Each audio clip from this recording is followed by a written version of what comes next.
piye Mas kuwi ora ngono kuwi apa kuwi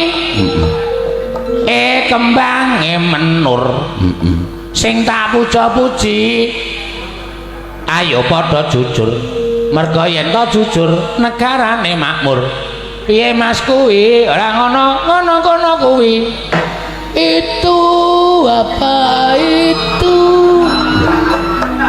iso aja ditolak aja dimate kembang melati yang tak puja-puji janganlah korupsi karena kalau korupsi negaranya rugi gimana Mas gimana begitu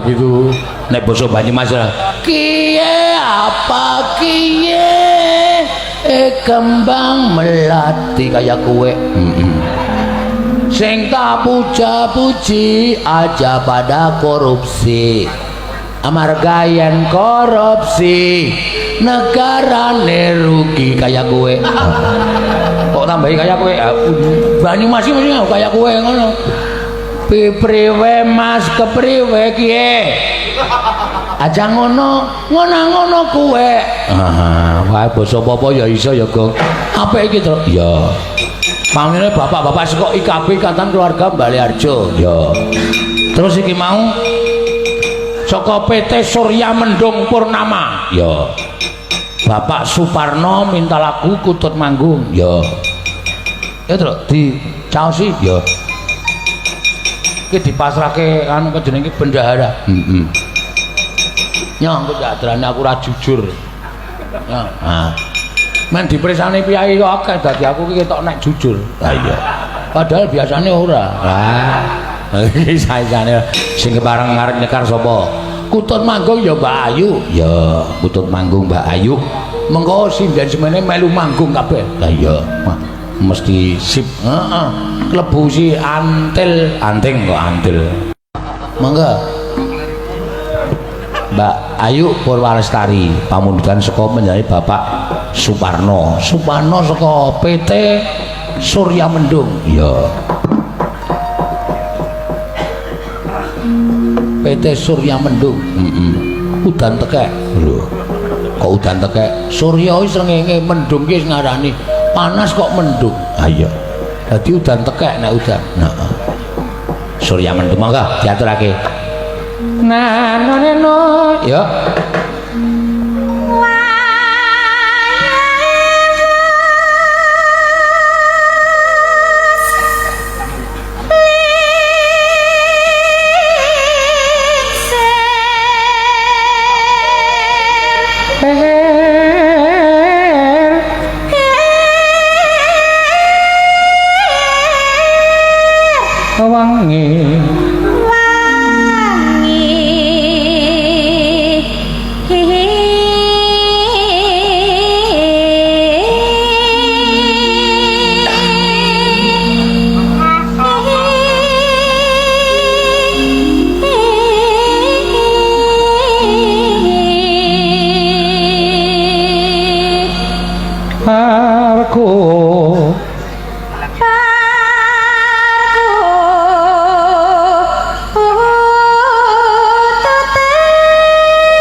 mat-matan.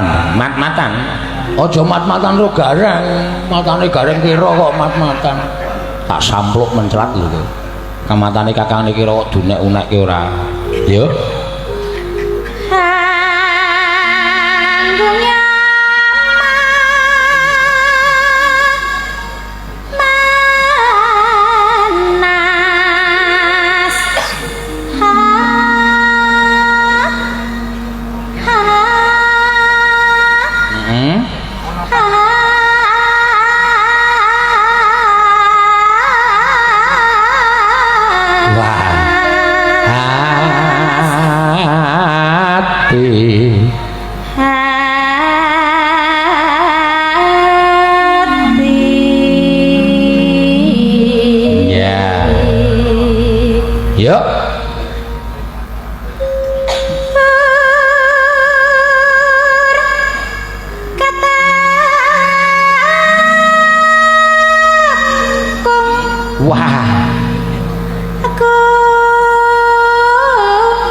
Sip iki kutute jan jos.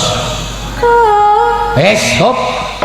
Kowe mau janji arep manggunge kabeh. Ayo. Kanu penjenenge iki wetane. Ya, kutute tatin dinggongke. Or ketekung ngono wae. Ya, saanggungan. Men rata. Ya.